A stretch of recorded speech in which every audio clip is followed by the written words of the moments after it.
In this video, we're going to look at how do we write a quadratic equation from standard form into vertex form when we have an a value that's greater than 1. So we have to do a couple extra steps here in order to get vertex form, but most of our steps are still the same. So if I think ahead to what I need to get at the end, vertex form looks something like this. There's going to be some pieces that fill in, right?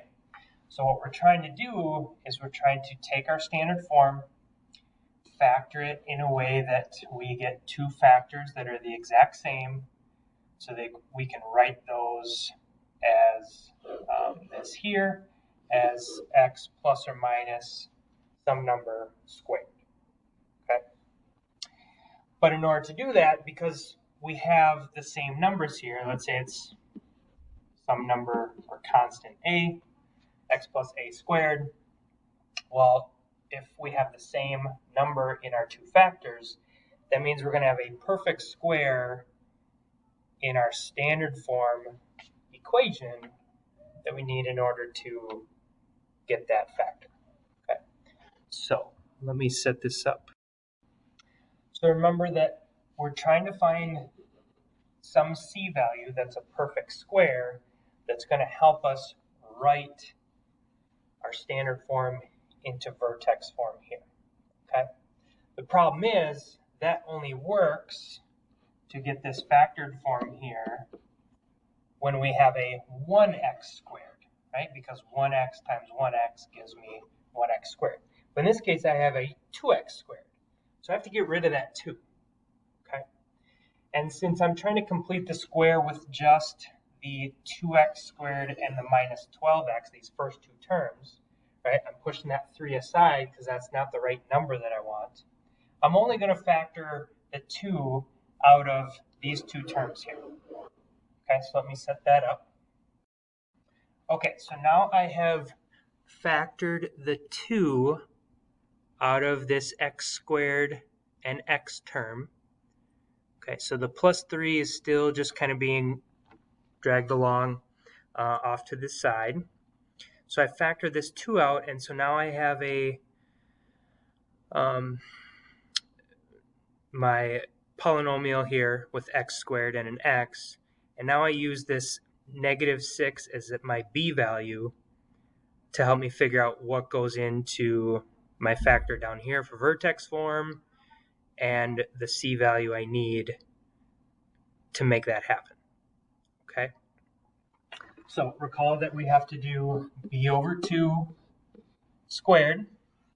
So I take my b value, -6, divide by 2, and I get a -3. So I'm kind of skipping down ahead. So my vertex form is going to be x minus 3 squared, because I'm basically factoring this as x minus 3 times x minus 3. And so now I take my -3 that I got from taking b divided by 2, and now I have to square it. So 9 is my perfect square for my c value that I need in order to write my vertex form.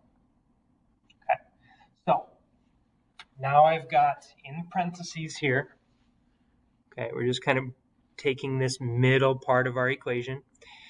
If I have x squared minus 6x, that means by adding 9 here, I can get x minus 3 squared if I rewrite this here. Okay.